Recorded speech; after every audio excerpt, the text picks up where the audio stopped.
오늘의 말씀 사무엘상 19장 1절에서 7절 말씀입니다. 사울이 그의 아들 요나단과 그의 모든 신하에게 다윗을 죽이라 말하였더니 사울의 아들 요나단이 다윗을 심히 좋아하므로 그가 다윗에게 말하여 이르되 내 아버지 사울이 너를 죽이기를 꾀하시느니라. 그러므로 이제 청하노니 아침에 조심하여 은밀한 곳에 숨어 있으라. 내가 나가서 내가 있는 들에서 내 아버지 곁에 서서 내 일을 내 아버지와 말하다가 무엇을 보면 내게 알려주리라. 요나단이 그의 아버지 사울에게 다윗을 칭찬하여 이르되 원하건대 왕은 신하 다윗에게 범죄하지 마옵소서. 그는 왕께 득죄하지 아니하였고 그가 왕께 행한 일은 심히 선함이니이다. 그가 자기 생명을 아끼지 아니하고 블레셋 사람을 죽였고 여호와께서는 온 이스라엘을 위하여 큰 구원을 이루셨으므로 왕이 이를 보고 기뻐하셨거늘 어찌 까닭없이 다윗을 죽여 무지한 피를 흘려 범죄하려 하시나이까? 사울이 요나단의 말을 듣고 맹세하되 여호와께서 살아계심을 두고 맹세하거니와 그가 죽임을 당하지 아니하리라. 요나단이 다윗을 불러 그 모든 일을 그에게 알리고 요나단이 그를 사울에게로 인도하니 그가 사울 앞에 전과 같이 있었더라. 오늘 말씀에는 크게 세 가지 부류의 사람이 등장합니다.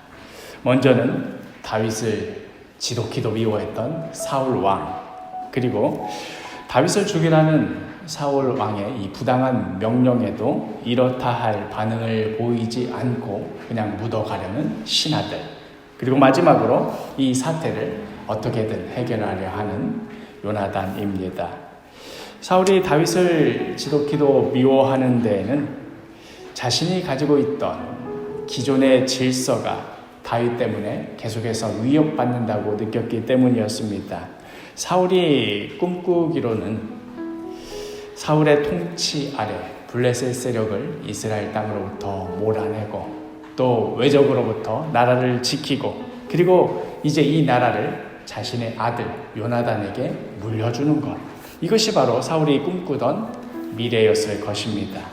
그런데 다윗이라는 정말 별 볼 일 없는 집안에 가진 것 하나 없는 이 녀석 하나 때문에 이 자기가 꿈꾸었던 미래가 자꾸만 흔들리고 있었습니다.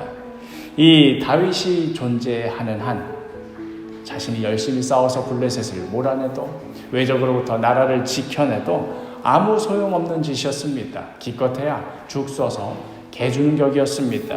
그렇게 사울에게 가장 우선하는 것은 바로 다윗을 제거하는 일이었습니다.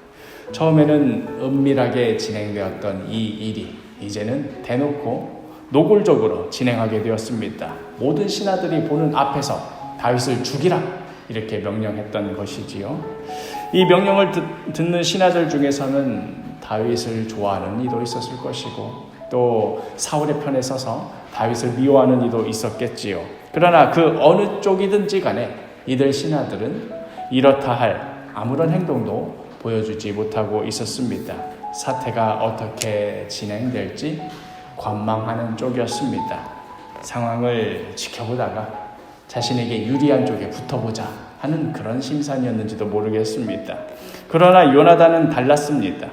왕세자 신분으로서 다윗의 존재가 어떤 의미에서는 그리 달갑지 않았을는지는 몰라도 그는 하나님을 사랑하는 마음 안에서 다윗과 한 마음이었습니다. 그리하여 은밀하게 움직입니다. 2절에 그가 다윗에게 말하여 이르되 내 아버지 사울이 너를 죽이기를 꾀하시느니라. 그러므로 이제 청하노니 아침에 조심하여 은밀한 곳에 숨어 있으라. 먼저는 다윗의 안전을 확보하는 일이 시급했습니다. 자신의 아버지가 너를 죽이려 한다 하는 이 말을 전하기는 쉽지 않았을 것입니다. 또 왕까지도 자신을 죽이려 드는 마당에 그의 아들의 말을 어떻게 믿을 수 있을까 하는 의구심이 충분히 들 수도 있는 그런 상황이었습니다. 그러나 다윗과 요나단의 우정은 깊고 단단하였기에 다윗은 요나단의 말을 신뢰하였고 또 그의 말대로 움직일 수 있었던 것이지요. 요나단은 여기에 머무르지 않고 이제 모든 문제의 근원, 자신의 아버지 사울에게로 찾아갑니다. 4절에 요나단이 그의 아버지 사울에게 다윗을 칭찬하여 이르되 원하건대 왕은 신하 다윗에게 범죄하지 마옵소서. 그는 왕께 득죄하지 아니하였고 그가 왕께 행한 일은 심히 선함이니이다. 이미 공개적으로 다윗을 죽이라고 명령했던 사울 왕이었지만 요나단은 자신의 아버지의 이 명령을 철회시켜달라고 간곡히 설득합니다. 그리하여 자신의 아들 요나단의 이 설득 끝에 사울은 자신의 명령을 철회하게 되었지요. 그리하여 일시적이기는 하였어도 다윗은 다시 왕의 앞에 설 수 있게 되었습니다. 침묵하고 있던 다수의 신하들 사이에서 그래도 요나단이 큰 활약을 할 수 있었던 데에는 다윗을 무척이도 아꼈던 그런 마음에다가 또 무엇보다도 그가 왕의 아들이라는 점도 있었겠지요. 왕과 또 미움의 대상인 다윗 사이에서 양쪽을 부지런히 오고 가며 미움을 종식시키고 또 화평을 도모하는 일에 열심을 내었던 것입니다. 이 말씀을 보면서 오늘날의 한국 사회를 생각하지 않을 수가 없습니다. 오늘날 한국 사회를 움직이는 주된 요인 중 하나는 혐오가 아닌가 싶습니다. 나와 생각이 다르다고, 나와 이익이 충돌한다고, 나와 다른 무엇인가를 가지고 있다는 이유로, 나와 출신이 다르다는 이유로 묻지도 따지지도 않고 미워하기 시작하는 이런 분위기가 언제부터인가 이 사회를 병들게 하고 있습니다. 특히 유튜브나 SNS 같은 인터넷 매체를 통하여서 이 혐오는 급속히 확산되고 또 증폭되고 있습니다. 더욱 안타까운 것은 이러한 혐오를 조장하는 세력이라고 할까요? 부류라고 할까요? 굉장히 조심스러운 이야기이긴 합니다만은 이 세력들 가운데 우리 기독교도 포함되어 있지 않은가 하는 생각이 듭니다.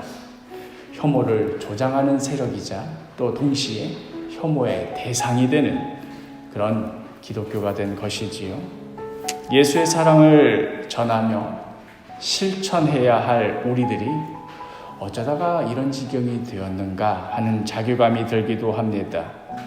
오늘날의 이러한 세태를 바라보면 혐오와 미움이 온 나라를 휩쓸고 있을 때에 어떻게든 화평을 이끌어내려고, 어떻게든 이 미움을 종식시키려고 양쪽을 부지런히 오고 가며 애를 썼던 요나단의 이 모습, 우리들에게 많은 시사점을 던져주고 있습니다.